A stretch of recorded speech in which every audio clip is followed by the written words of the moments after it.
नमस्कार मित्रांनो, मी Shekhar Mane goat farm या यूट्यूब चॅनलमध्ये मी तुमचं सहर्ष स्वागत करत आहे मित्रांनो. तर मित्रांनो, सगळ्यात महत्त्वाचा विषय शेळीपालनामध्ये असतो तो म्हणजे जंतनाशक. तर आपण शेळ्यांच्या पिलांना जंतनाशक औषध कधी द्यायचं हे माहिती पाहिजे.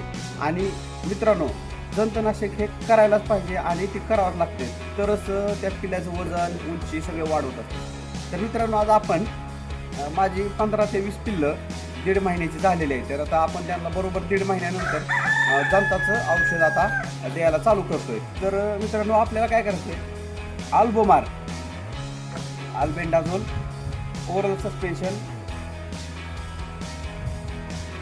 अल्बोमार.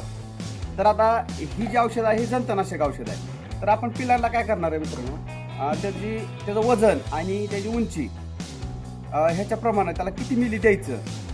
तर मी तुम्हाला सांगतो, त्याचं वजन जर भरपूर असेल तर त्याला 4-5 ml जरी दिलं तरी काय प्रॉब्लेम येत नाही मित्रांनो या औषधाने. कारण शेळीपालनामध्ये अल्बोमार हे औषध असं आहे की ह्यानं कुठलाही साईड इफेक्ट होत नाही आणि काहीच प्रॉब्लेम आहे. जर तुम्ही दुसऱ्या कुठलं जर वापरत असाल तर संडास लागते मित्रांनो पिल्याला, आणि थोडं ट्रेसमध्ये पण येतं. पण हे औषध असं आहे, त्याचा काय सुद्धा प्रॉब्लेम नाही. तर तुम्हाला मी आता दाखवतोय की आता मी हे औषध पाजायला चालू करणार आहे. तर मित्रांनो, हे बघा, ही सिरिंज आहे आणि आपण 5 ml अल्बोमारचं औषध घेतलेलं आहे मित्रांनो. तर आता हे बघा, ही बोकड आहे, आपण आता त्याला पाजतोय. लक्षात घ्या, 5 ml, काय प्रॉब्लेम येत नाही.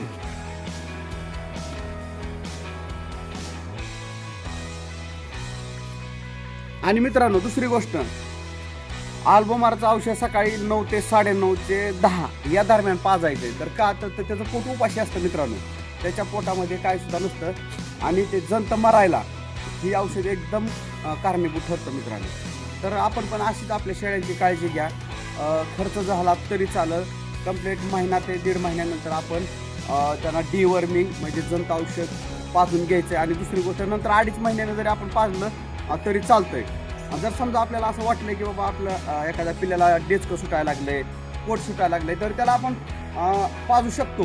असं नाही की आपण पाजून महिना झाला आहे, 1.5 महिना, काय सुद्धा प्रॉब्लेम येत नाही. माझा अनुभव आहे. तर मित्रांनो, माहिती कशी वाटली मला नक्की कमेंटमध्ये सांगा. आणि आपल्या व्हिडिओला आणि आपल्या चॅनलला सबस्क्राईब नक्की करा जावा मित्रांनो. धन्यवाद. जय हिंद, जय महाराष्ट्र.